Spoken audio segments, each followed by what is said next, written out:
Price the Lord, hallelujah. പ്രിയ സഹോദരങ്ങളെ, ഇന്ന് തിങ്കളാഴ്ച വലിയ ആനന്ദത്തോടെയാണ് നിങ്ങളോട് ഇന്നലെ ഒരു പ്രാർത്ഥനാ സഹായം ആവശ്യപ്പെട്ടിരുന്നില്ലേ? നമ്മുടെ താഴേക്കാട് സെന്റ് സെബാസ്റ്റ്യൻ ദേവാലയത്തിലെ ശുശ്രൂഷയാണെന്ന് പറഞ്ഞില്ലേ?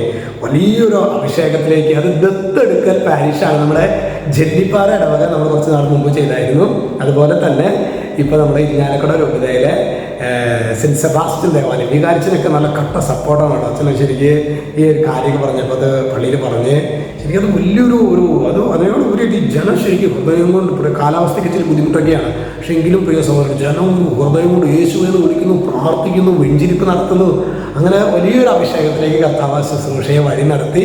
നമുക്കതിനെ ഓർത്ത് ഈശോയ്ക്ക് നന്ദി പറയാം. ഒരു ദൈവരാജ്യ ശുശ്രൂഷ അത് ദൈവജനത സ്വീകരിക്കുമ്പോൾ അത് സന്തോഷത്തോടെ നിങ്ങളോട് പറയണത് അത് താങ്ക് യു അത്രമാത്രം.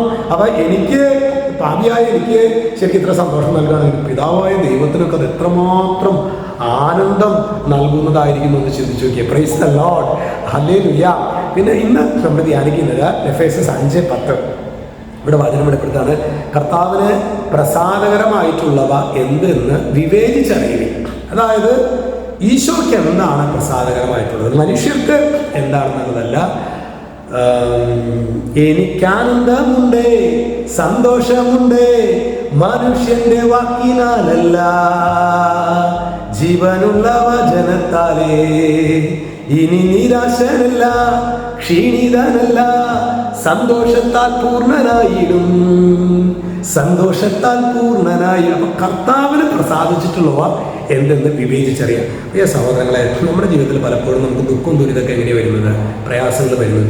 നമ്മുടെ ഇഷ്ടങ്ങൾ പലപ്പോഴും നമ്മൾ ഫസ്റ്റ് ടാർഗറ്റ് വയ്ക്കുമ്പോൾ അവിടെ. അതേസമയം എൻ്റെ ജീവിതത്തിൽ എൻ്റെ ഈശോയുടെ ഇഷ്ടമാണ് എൻ്റെ ജീവിതത്തിൽ. പ്രിയ സഹോദരങ്ങളെ, ഞാൻ അങ്ങനെ ഒരു കാഴ്ചപ്പാട് വന്നപ്പോൾ, അല്ലെങ്കിൽ എനിക്ക് ഓരോ ട്രാൻസ്ഫറും ദുഃഖിക്കാനുള്ളതല്ലേ. നമുക്ക് വലിയ പള്ളി വേണമെന്ന് ആഗ്രഹിച്ചു, അപ്പോൾ ചെറിയ പള്ളി കിട്ടും, ചെറിയ പള്ളി വേണമെന്ന് ആഗ്രഹിച്ചു, അപ്പോൾ വലിയ പള്ളി കിട്ടും. ഇനി ഇതൊന്നും വേണ്ട, ഒരു സ്ഥാപനത്തിന് ഇരുന്ന പോലെ വിചാരിക്കുമ്പോൾ അപ്പോൾ പിടിച്ചിട്ട് വേറെ സ്ഥലത്തേക്ക് വിട്ടു. അങ്ങനെ ഏറ്റവും ഒരു അച്ഛൻ്റെ നിങ്ങളൊക്കെ ഓരോരുത്തരല്ലേ. ഇപ്പോൾ നമ്മൾ ഒരു ഗവൺമെൻറ് എംപ്ലോയി ആണെങ്കിൽ അവിടുന്ന് പിടിച്ച് കൽപ്പറ്റയിലേക്ക് വിട്ടു, കൽപ്പറ്റയിൽ നിന്ന് പിടിച്ചിട്ട്. അപ്പോൾ ശരിക്കും ദൈവഹിതം ഇതിന് പുറകിലുള്ള ദൈവഹിതം എന്താണ് എന്ന് വിവേചിച്ചറിയാത്തിടത്തോളം കാലം, പ്രിയ സഹോദരങ്ങളെ, നമുക്ക് നമ്മുടെ ഇഷ്ടങ്ങളാണ് ഫസ്റ്റ് പ്രയോറിറ്റി എങ്കിൽ ഒരിക്കലും നമുക്ക് സന്തോഷിക്കാൻ പറ്റില്ല.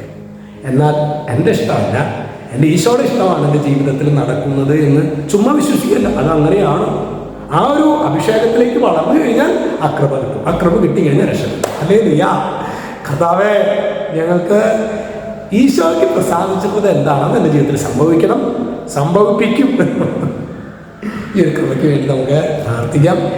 ഈശോ എല്ലാവരെയും സമൃദ്ധമായിട്ട് അനുഗ്രഹിക്കട്ടെ കേട്ടോ. യേശു ക്രിസ്തുവിൻ്റെ നാമത്തിൽ ആശീർവദിക്കുന്നു, ഇപ്പോഴും എപ്പോഴും എന്നേക്കും. ആമേൻ.